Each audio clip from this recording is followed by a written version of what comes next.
च प्रणम्य शिरसा देवं गौरीपुत्रं विनायकं भक्तावासं स्मरे नित्यं आयुक्कामार्थसिद्धे। प्रथमं वक्रतुण्डं च एकदन्तं द्वितीयकं तृतीयं कृष्णपिङ्गाक्षं गजवक्त्रं चतुर्थकं लम्बोदरं पंचमं च षष्ठं विकटमेव च सप्तमं विघ्नराजेन्द्रं धूम्रवर्णं तथाष्टमं नवम बालचन्द्रं च दशमं तु विनायकम् एकादशं गणपतिं द्वादशं तु गजाननं द्वादशैतानि नामानि त्रिसन्ध्यं यः पठे नरः न च विघ्नभयं तस्य सर्वसिद्धिकरं प्रभु। विद्यार्थी लभते विद्यां धनार्थी लभते धनं पुत्रार्थी लभते पुत्रान् मोक्षार्थी लभते गतिं। जपेत् गणपते स्तोत्रं षड्भयमासे फलं लभेत् संवत्सरेण सिद्धिं च लभते नात्र संशयः। अष्टभ्यो ब्राह्मणेभ्यश्च लिखित्वा यः समर्पयेत् तस्य विद्या भवेत् सर्वात् गणेशस्य प्रसादतः। इति श्रीनारदपुराणे संकष्टनाशनं नाम श्रीगणेशस्तोत्रं सम्पूर्णम्। आज इस पावन पवित्र तपोभूमि पर समस्त रोहिणी के बुद्धिजीवी सम्माननीय हमारे सनातनी हिंदू भाइयों को मेरा कोटि कोटि साधुवाद। आज का जो विषय रहा, जो संतों ने मार्गदर्शन दिया, इसमें प्रमुख दो बिंदु जो मैंने अभी देखे, उसमें ये रहा पहला बिंदु कि ज्ञान का अभाव, और दूसरा बिंदु ये जो महाराज जी ने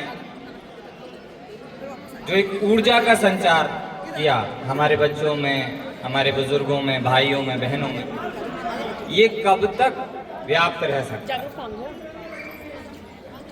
तो इस ऊर्जा के प्रवाह को हम निरंतर अपने घर लेकर जाएं और किस प्रकार बढ़ाएं।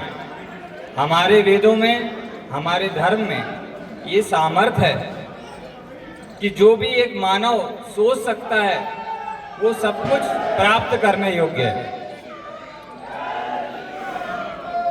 लोगों को, बच्चों को मंत्रों का, स्तोत्रों का, महत्व का ज्ञान देना बुजुर्गों का कार्य है, उनके माता पिता का कार्य है, संतों का कार्य है। तो जो संघ के पंच प्रवर्तन के जो प्रमुख बिंदु हैं 5, उस सब के लिए मेरा धर्म जागरण मंच से, विश्व हिंदू परिषद से, हमारे सभी संघ के भाइयों से आग्रह है कि सभी हफ्ते में, महीने में एक बार एकत्र हों और अपने बच्चों को इस प्रकार मार्गदर्शन करें। अभी बहुत सारे हमारे भाइयों को यही ज्ञान नहीं है कि हनुमान चालीसा की रचना किसने करी, कब करी, किन परिस्थितियों में करी और उससे लाभ क्या होगा। अभी मैं कुछ दिनों पूर्व पशुपतिनाथ से कुछ सिद्ध रुद्राक्ष लेके आया हूं। मेरे बच्चों से, प्यारे प्यारे बच्चों से कुछ प्रश्न हैं जिससे उनका ज्ञानवर्धन होगा और उनको स्वतंत्रता है कि अपने माता पिता से, बुजुर्गों से, बड़ों से, छोटों से वो पूछ सकते हैं और उत्तर बता सकते हैं। और इसी मन से अभी मैं उनको वो शुद्ध जो सिद्ध रुद्राक्ष है वो उनको प्रदान करूँ। तो यहाँ पे कोई बच्चा बता सकता है कि हनुमान चालीसा की रचना किसने करी? बच्चों बता सकते हो? हाँ, एक भैया ने, बेटे ने हाथ उठाया। क्या नाम है आपका? कुशाल भैया। किसने लिखी हनुमान चालीसा? अरे वाह वाह। चंदन भैया, एक रुद्राक्ष कुशाल भैया को देना है। कुशाल भैया यहाँ आओ, आपको एक सिद्ध रुद्राक्ष देते हैं। बहुत अच्छा।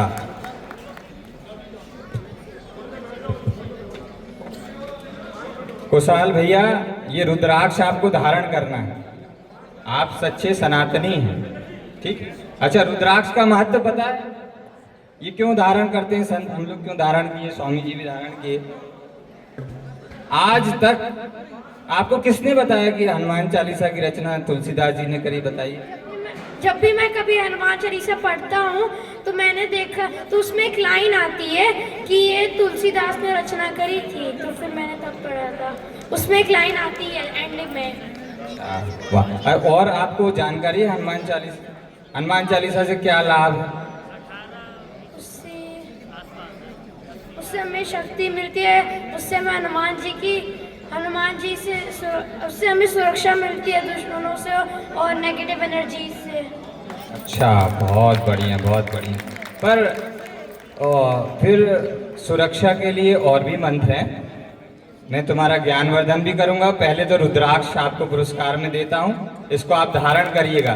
प्रत्येक सनातनी को कंठ में रुद्राक्ष धारण करना चाहिए। क्यों करना चाहिए? ये रुद्राक्ष एक फल का बीज मात्र नहीं है, इसके अंदर प्राण है और प्राण सदैव रक्षा करता है। आज तक भारतवर्ष और विश्व के इतिहास में ऐसा कोई भी घटना नहीं संज्ञान में आई, संतों के, ऋषि मुनियों के, वैज्ञानिकों के, कि कोई व्यक्ति रुद्राक्ष धारण किया और अकाल का भागी बना। चाहे अभी पिछले दिनों विधर्मियों ने जो दिल्ली में बम ब्लास्ट किया, उसमें भी जो हमारे भाई नहीं रहे, किसी के गले में भी रुद्राक्ष या रुद्राक्ष की माला नहीं मिली। हमारा जो विमान दुर्घटना हुई अहमदाबाद में, उसमें भी नहीं। तो विधर्मियों से बच्चों को बचाना है, अपने आप को बचाना है। हार्ट अटैक कभी भी नहीं आया। आप इतिहास में गूगल कर लें, लोगों से पूछ लें मेरे साथ चल के अस्पताल में, कोई भी हाँ में उत्तर नहीं दे पाएगा कि गले में रुद्राक्ष था और हार्ट अटैक आ गया, गले में रुद्राक्ष था और पैरालिसिस आ गया, रोड एक्सीडेंट हो गया, बम ब्लास्ट हो गया, गोली लग गई। ऐसा तो अभी तक संज्ञान में आया नहीं। तो जब ये आपकी प्राण ऊर्जा से जुड़ेगा तो आपकी ऑरा बढ़ेगा और आपके ऊपर आपका सिक्स सेंस बढ़ेगा और आप उस दुर्घटना वाले स्थान से, उस विधर्मी की निगाह से आप बच जाएंगे और सदैव आप अपने साथ रखिए। इसके कुछ नियम हैं, अपने बड़ों से पूछ के उसके बारे में ज्ञान प्राप्त करिए। नाप हो तो पवन गुप्ता जी हैं, उनके संपर्क में हो आप, यहाँ के हमसे है ना, आपका कल्याण हो। ओम नमो नारायण। कोई प्रश्न है मेरे लिए? पूछना चाहते हैं कुछ आप? मतलब इसको ऐसे गले में बांध के रखना है, गले में कंठी जैसा, 1, 3 जितना आप चाहें, ये आपकी रक्षा करेगा। जैसे है?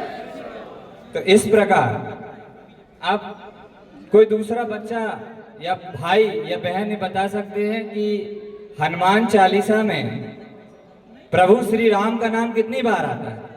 आप चलिए बेटा बेटा, कोई बता सकता है? हाथ उठा सकता है? कोई बात नहीं। हनुमान जी, हाँ किसी ने उत्तर सही दिया, 108 बार प्रभु श्री राम का नाम आता। आइए प्रभु रुद्राक्ष प्राप्त करिए।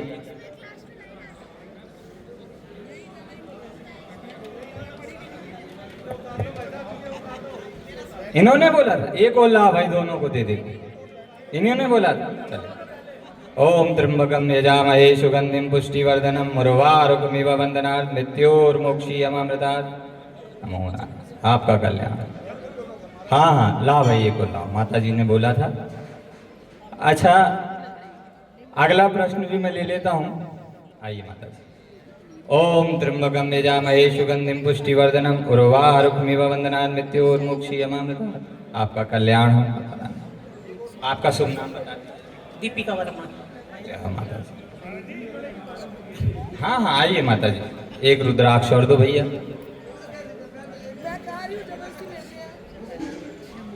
अभी आप लोग तो सूची बना लेंगे, जो बच्चे हैं हमारे, युवा बैठे हैं, समय का भी। ओम नमः। हमारे बच्चों को ये ज्ञान नहीं है कि हनुमान चालीसा से होता क्या है। बहुत सारे स्रोत हैं, महाराज जी कृष्ण अष्टकम से क्या लाभ है, एक एक मंत्र का, एक एक स्त्रोत का हमारे वेदों में पिन पॉइंट एक्यूरेट आंसर।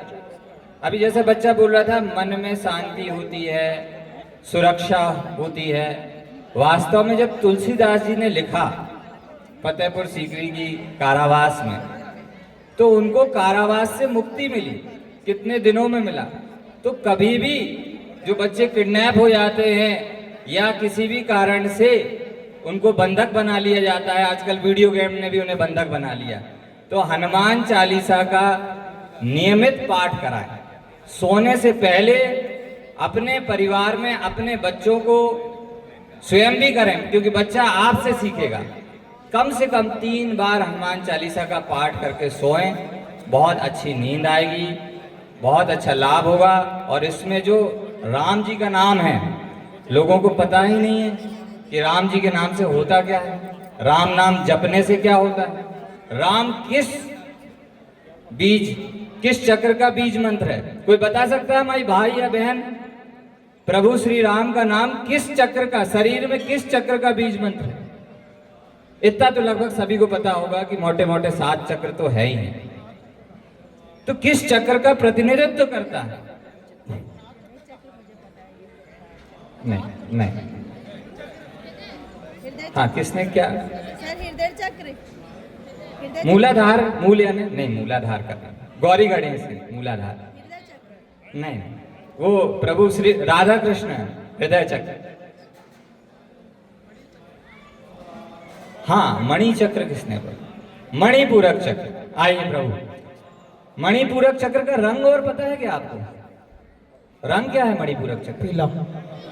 पीला रंग है, पीला रंग है। वाह वाह वाह। तो हनुमान जी ने तो सबसे ज्यादा प्रभु श्री राम का नाम जपा, अपने सबसे बड़े राम भक्त हनुमान जी हुए। जय श्री राम। तो राम नाम जपने से मणिपूरक चक्र जागृत होता है। अभी आदरणीय ने बताया, मणिपूरक चक्र जब जागृत होता है तो किस प्रकार की क्षमता विकसित होती है? कोई बता सकता है? हनुमान जी में किस प्रकार की क्षमता विकसित हो गई थी राम नाम जपते जपते? नहीं, हनुमान जी बुद्धि के लिए जाने जाते हैं क्या? बल के लिए। हाँ, हनुमान जी मानवीय सामर्थ्य के आगे कार्य करते थे, है ना? एक छलांग लेते थे कई योजन। तो मणिपूरक चक्र राम नाम से जागृत होता है, पर कितनी बार राम नाम जपेंगे तब वो जागृत होगा? 108 बार में मेरा हो जाएगा? कितने हजार?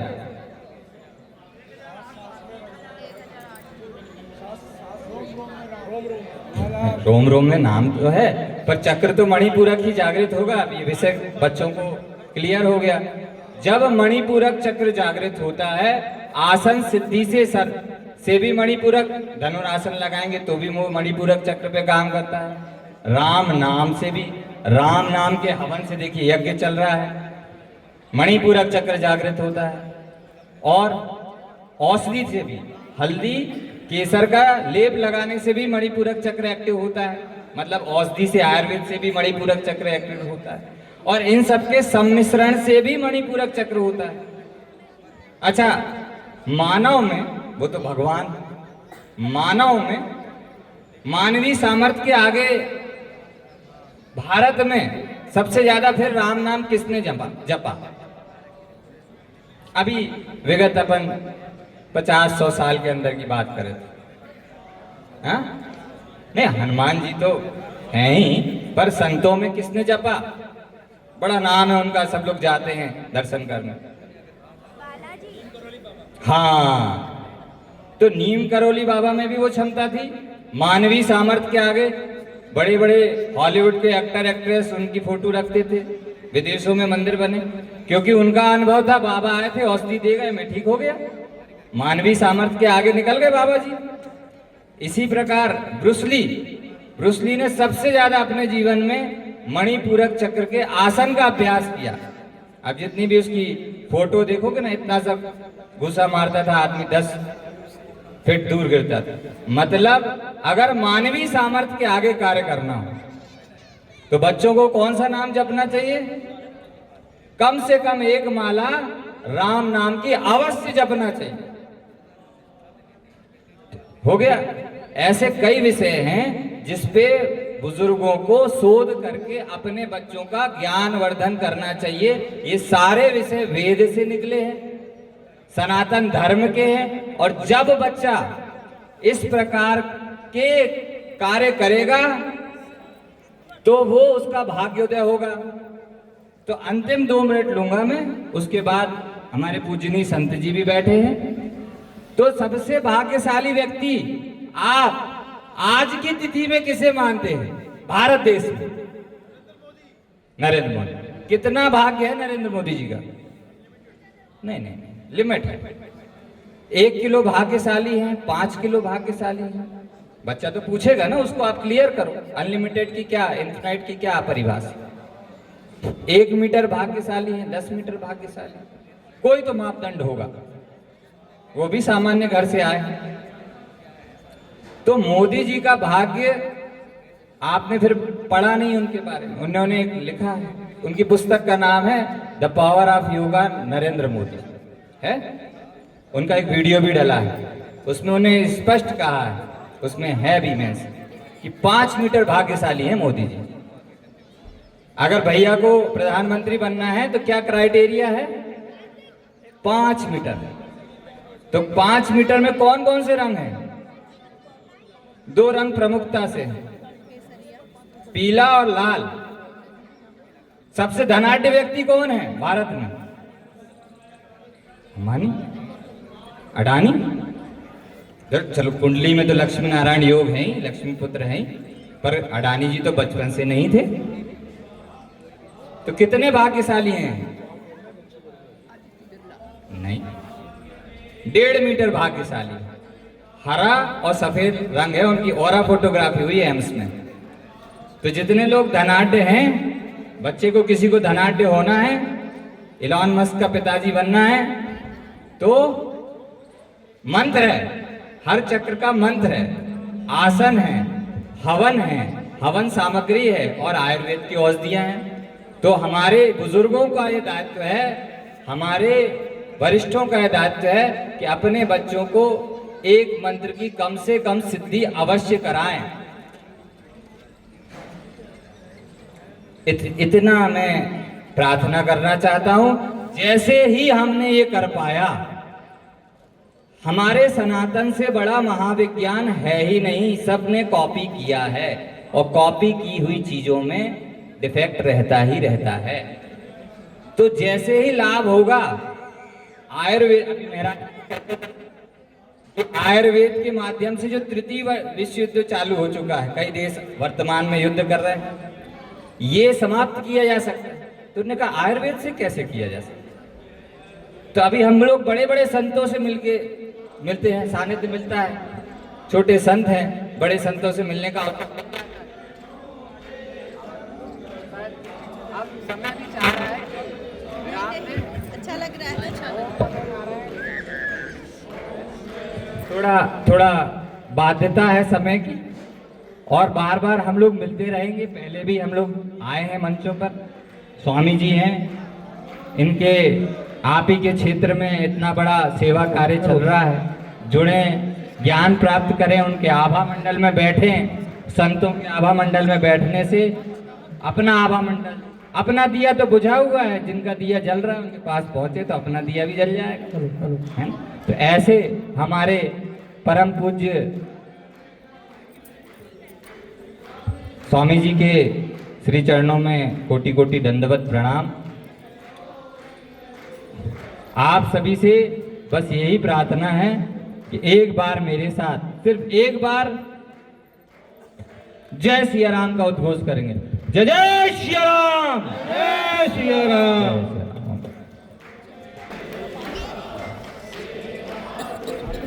चलो नीरज जी,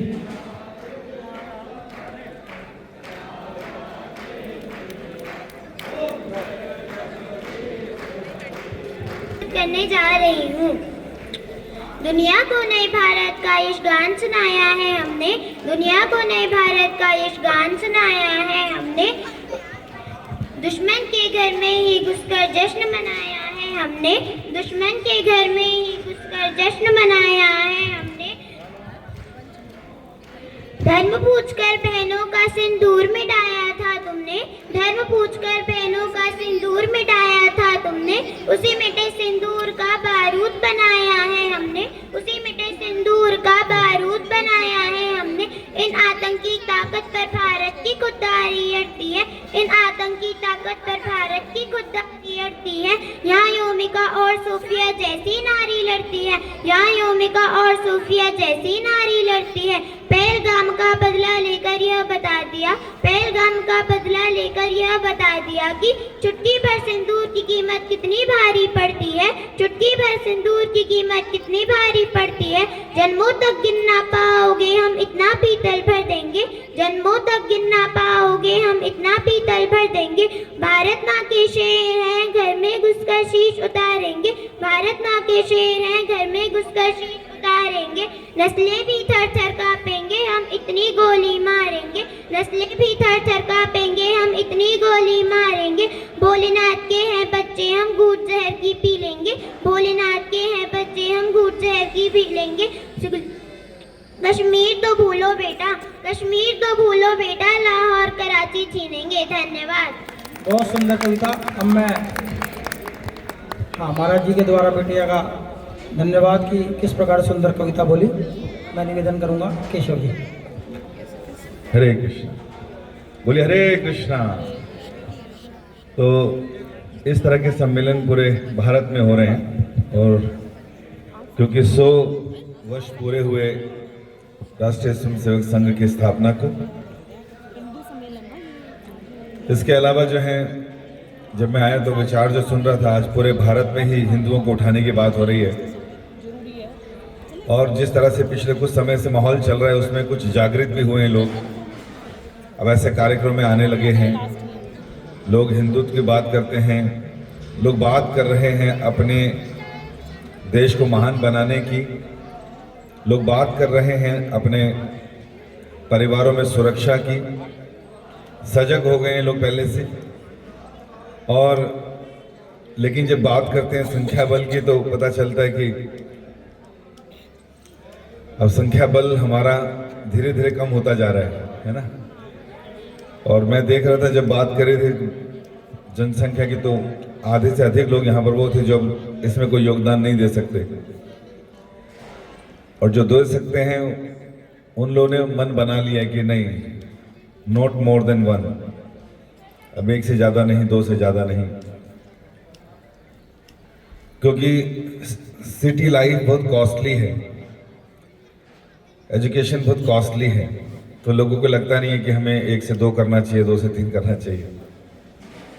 यहाँ पर वो संत इतना जुझारू भाषण देकर गए कि हमें कुछ करना है, लेकिन हम कितना ही सुन लें, थोड़ी देर के लिए हमारा ब्लड पंप थोड़ा तेज हो जाता है, लेकिन उसके बाद फिर वो घर जाते जाते शांत हो जाएगा, कोई बदलाव नहीं आने वाला।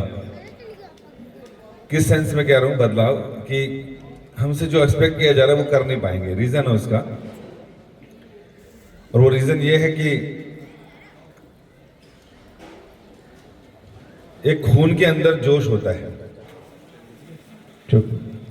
जैसे हमारे यहाँ पर वर्ण व्यवस्था थी, ब्राह्मण, क्षत्रिय, वैश्य, शूद्र, तो पहले बताया जाता था कि जो एक बार कथा पढ़ी थी मैंने कि एक बार ब्राह्मण और वैश्य और सेवा करने वाले सब शूद्र इकट्ठे हो गए लाखों की संख्या में,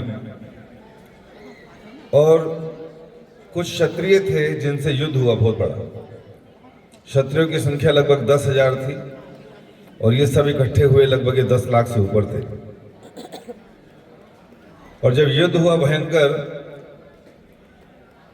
तो क्या लगता है कौन जीता होगा? जिनकी संख्या 10 लाख थी, लेकिन उल्टा हुआ। उस युद्ध में क्षत्रिय जीत गए और दूसरी पार्टी को बहुत नुकसान हुआ, और सब बड़े हैरान हुए कि संख्या बल तो हमारा ज्यादा था,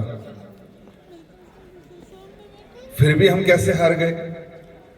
और पहले के समय में आपको याद होगा, जब महाभारत इत्यादि पढ़े होंगे, ग्रंथ आपने सुने होंगे, तो उसमें अगर कोई शत्रु भी आ जाता था तो सामने वाला व्यक्ति उसको बता देता था जो बताना है। तो ये ब्राह्मण लोग आए क्षत्रियों के पास और पूछा कि हम 10 लाख थे, तुम 10,000 थे, फिर भी हम हार गए, इसके पीछे क्या कारण था। क्षत्रियों ने कहा कि एक तो हम जुझारू रहते हैं, खून में गर्मी रहती है, लड़ने का बहुत जज्बा रहता है। दूसरा सबसे इंपॉर्टेंट चीज कि हमारी ट्रेनिंग होती है और हमें एक सेनापति मिलता है और सेनापति के आदेश के अनुसार हम लोगों को अपनी सेना को युद्ध के लिए भेजना पड़ता है। पूरा का पूरा स्ट्रेटेजिक प्लान होता है और कहां से क्या करेंगे, कैसे करेंगे, उसके दिशा निर्देश पे चलते हैं। इसलिए हम 10,000 भी 10 लाख को हरा सके।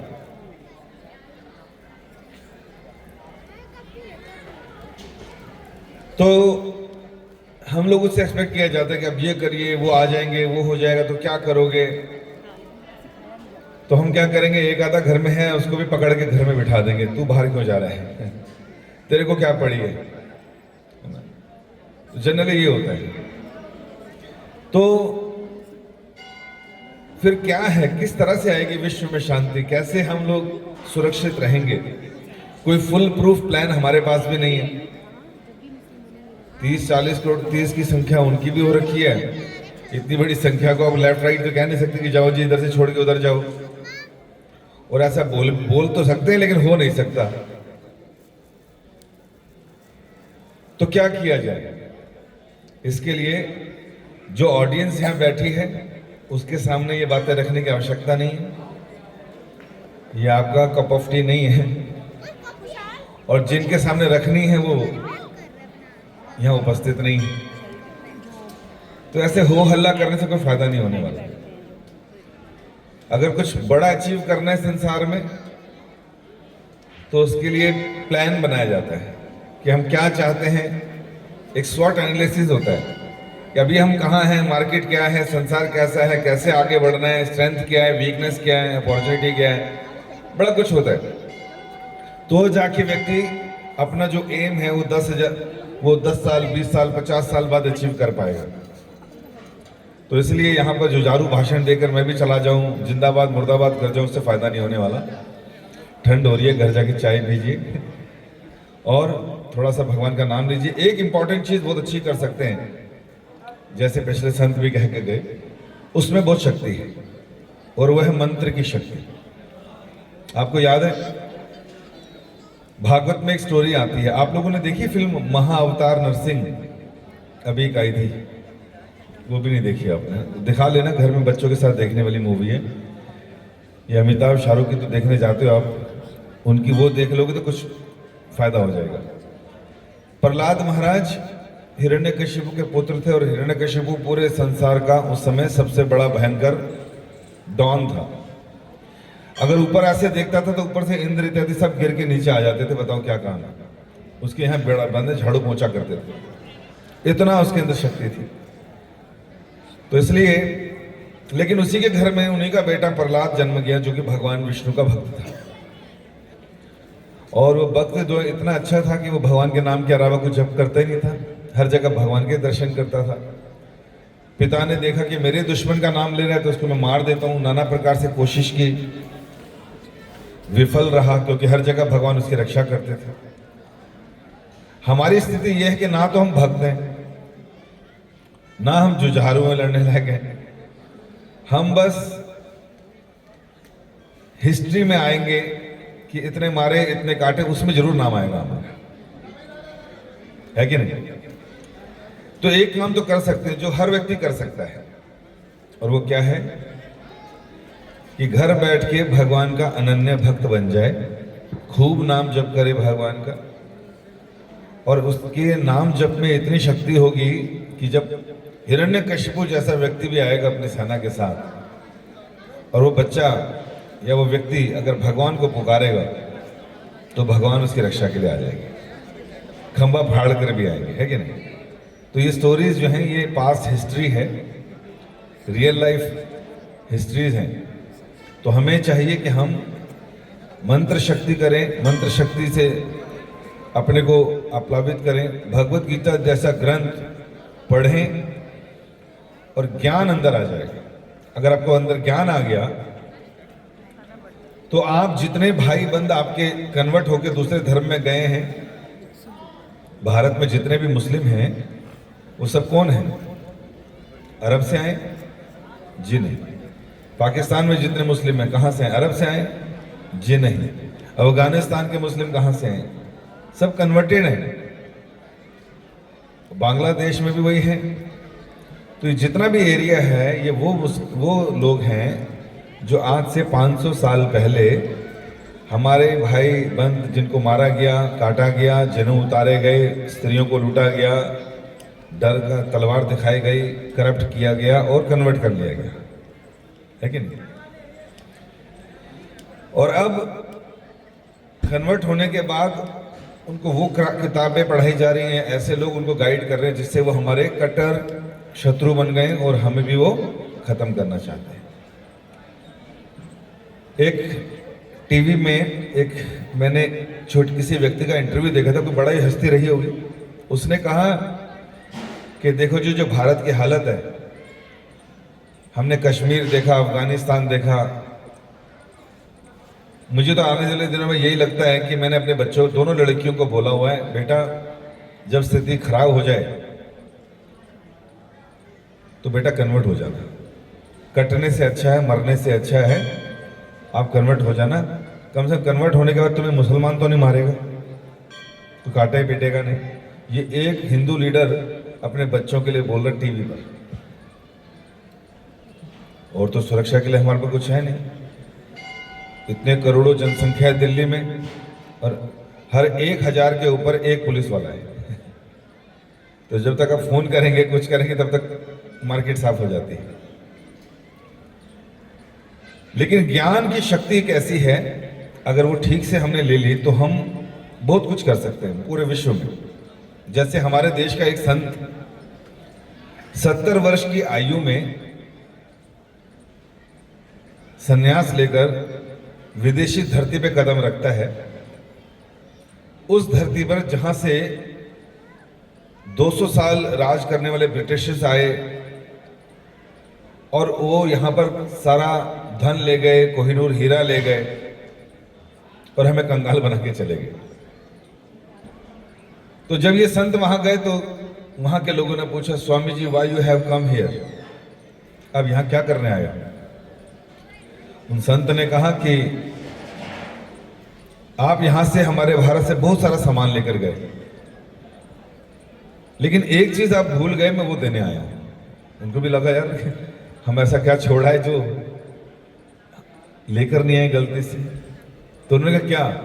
उन्होंने कहा ये भगवत गीता का ज्ञान, ये आप भूल आए वहां पर, तो मैं तुम्हारे देश में दोबारा से देने आया। और जब प्रभुपाद ने वो ज्ञान वहां दिया, गीता क्लासेस की अमेरिका में, रशिया में और ब्रिटेन में, तो वहां के लोग भारत के हिंदू भक्तों से भी ज्यादा सीरियस और ज्यादा एडवांस डिवोटी बन गए। कितनी बड़ी स्टेटमेंट दे रहा हूं ना मैं, कितनी बड़ी स्टेटमेंट है कि भारत के जो सो कॉल्ड हिंदू डिवोटीज हैं उनसे ज्यादा सीरियस और एडवांस। मैं गलत तो नहीं बोल रहा, हाथ खड़ा करो किसी को लग रहा है कि सच में ज्यादा अच्छे डिवोटी हैं। हम बड़े कच्चे पक्के नकली डिवोटी हैं, तिलक लगाने वाले, गमछा पहनने वाले, बस हो हल्ला कर लिया, मंदिर में चले गए, चक्कर मारा, घंटी बजाई, वापस आ गए, इससे ज्यादा कुछ नहीं करते हम। भगवान की एंट्री हमने इतनी रखी हुई, बस गेट पे छोटा सा मंदिर, उसमें धूप बत्ती दिखा ली, बस पूरा, ज्यादा कुछ नहीं। डोंट इंटरप्ट माई लाइफ, उससे ज्यादा नहीं हम। और हमारा पहनावा हम विदेशी पहनते हैं, चाटुकारी तो हम उन्हीं की करते हैं। किस बात के धार्मिक लोग हम, किस बात के हिंदूवादी बनते हैं हम? इतना बड़ा हिंदू संगठन है, एक भी व्यक्ति धोती कुर्ता में नहीं है। लग रहा है कि किसी विदेशी सभा में आके बोल रहे हैं। कुछ माताएं साड़ियों में हैं, कुछ माताएं दूसरे वस्त्रों में हैं, कुछ बच्चे हमारे वो भी वेस्टर्नाइज हैं। लेकिन उन्होंने जब भक्ति सीखी तो जो ये हम ओकेजनली अपनी साड़ी निकालते हैं ना सिल्क की 8,000 की 6,000 की, वो ऐसे नहीं थे। उनके पास 150 रुपये 200 रुपये वाली साड़ी होती है सूती, वो पहनती हैं वो, और सर पर यहाँ पर क्लिप के साथ रखती हैं ताकि पल्लू ना गिर जाए। और जो हमारे माथे पर मांग होती है ना महल माताओं के, जो हमारी तो खाली पड़ी रहती है लेकिन उनकी भरी होती है, उनको पता है कि इसका मतलब ये है कि मैं दुनिया को बता सकूं कि मैं शादीशुदा हूं। और हमारे परिवारों में संस्कृति देख लीजिए, वहां के आदमी लोग सड़कों पर कीर्तन करते हैं धोती कुर्ता पहनकर, हेड शेव रखते हैं, शिखा रखते हैं, गले में तुलसी धारण करते हैं। आप मुझे बताइए, पूरा दिन सुबह से शाम तक घूमिए, इतनी भारी संख्या में लोग हैं ना यहाँ पे, सब घूमिए, और पूरे दिन में एक भी आदमी ऐसा मिल जाए तो बताना कि जो धोती कुर्ता में घूम रहा हो, गले में कंठी पहनी हो, तिलक लगा हो, बड़ा मुश्किल से मिलेगा कि जो व्यक्ति धर्म का पालन करता हो। हम ओकेजनली करते हैं कि सुबह 15 मिनट किया, कुछ पहना उतार दिया। तो हम लोग नकली भक्त हैं, क्षमा करना बोलना पड़ता है, क्योंकि हम लोग बड़े अपॉर्चुनिस्ट हैं। भगवान को भी तभी पूछते जब काम हो, अदरवाइज नहीं पूछते। तो विदेशों में लोगों ने इस भक्ति को सीरियसली लिया और भारी संख्या में भक्त बने, और आज लगभग हजारों की लाखों की संख्या में लोग भक्ति कर रहे हैं। और ज्ञान मैंने क्यों बोला बहुत जरूरी है। विदेशी क्यों भक्त बन गए? क्योंकि उन्हें पता चल गया कि भगवत गीता का जो ज्ञान है केवल वही विश्व में शांति ला सकता है, दूसरा नहीं। जैसे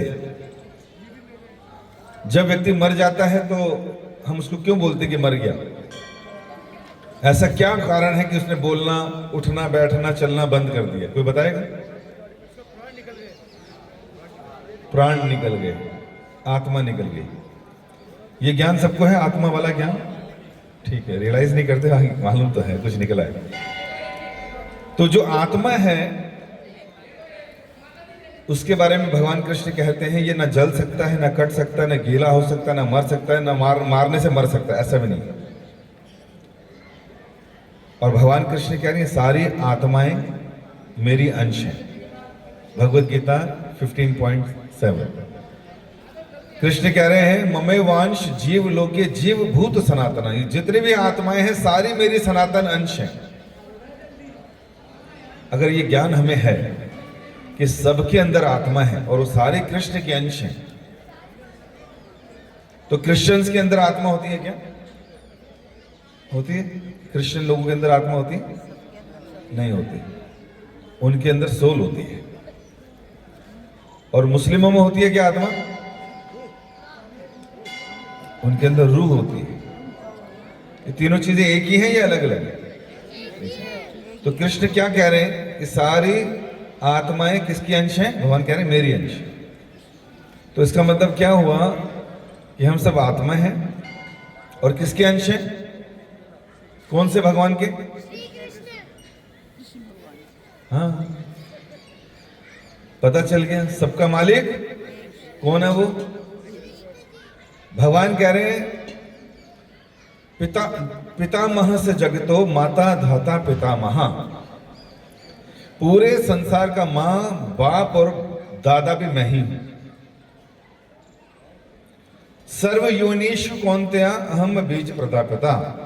सारी योनियों में बीज देने वाला बाप भी मैं ही हूं। अब वो योनि मनुष्य हो चाहे पशु पक्षी या पेड़ हो। क्लियर? इतना क्लियर हो गया? अब जिसको ये मालूम पड़ गया कि हम आत्मा हैं और कृष्ण हमारे पिता हैं और हम सब भाई हैं, तो क्या होगा जब आपको ये पता चल गया? तो कोई व्यक्ति जब नया धर्म किसी दूसरे देश में जब भगवान ने दिया, वहां की कम बुद्धिमान लोगों को, और उन्हें लगा कि हाँ यही सब कुछ है, और वो पूरे विश्व में फैल गए कि हमारा ही धर्म इस्तेमाल करो, हमारी ही चीजों को अपनाओ।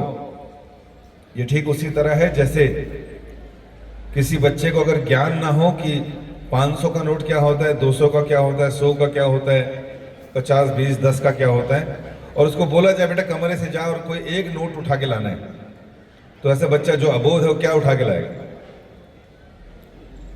कुछ भी उठा लेगा, 5 का उठा लेगा, 10 का उठा लेगा। और जिसको पता है अब उसको भेजो कि बेटा एक नोट उठा के लाना है, कौन सा लाओगे? वो 500 का उठाएगा। और आपके घर में अगर कोई आ जाता है आतंकवादी, तलवार लेकर आ जाता है और कहता है कि बताओ, बोलो, क्या बोलो? कि बोलो 50 का नोट 500 से बड़ा होता है, नहीं तो गर्दन काट दूंगा। 50 के नोट से बड़ा कोई नोट नहीं होता। तो क्या बोलेंगे आप? हाथ खड़ा करो, क्या बोलेंगे? जो बोलेंगे 50 का बड़ा होता है, हाथ खड़ा करो, जान बचाने के लिए।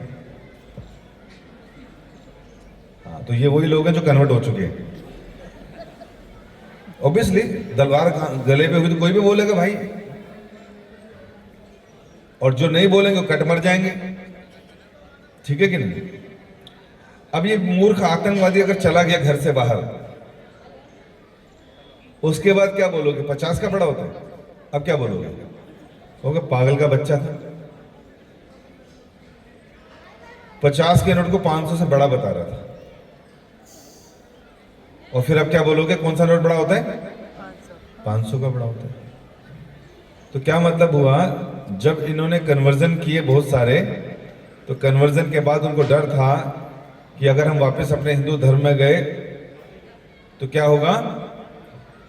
ये मारेंगे, तो इनकी प्रेजेंस में नहीं जाएंगे। लेकिन जब औरंगजेब मर गया, नाना प्रकार के 30 माँ खास मर गए, तो वापस आना चाहिए था कि नहीं?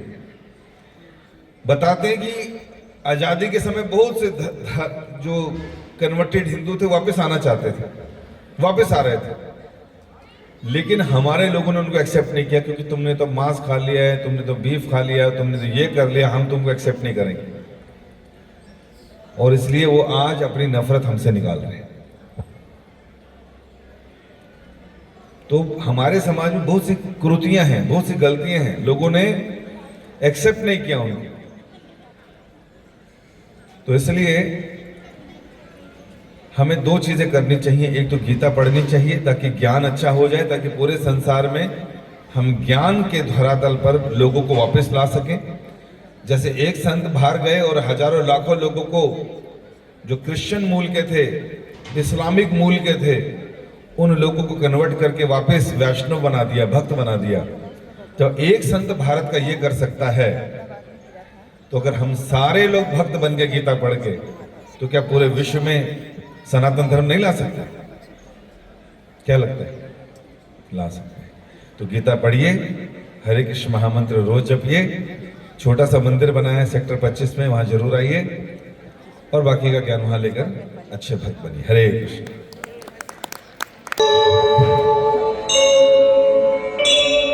श्री राम श्री राम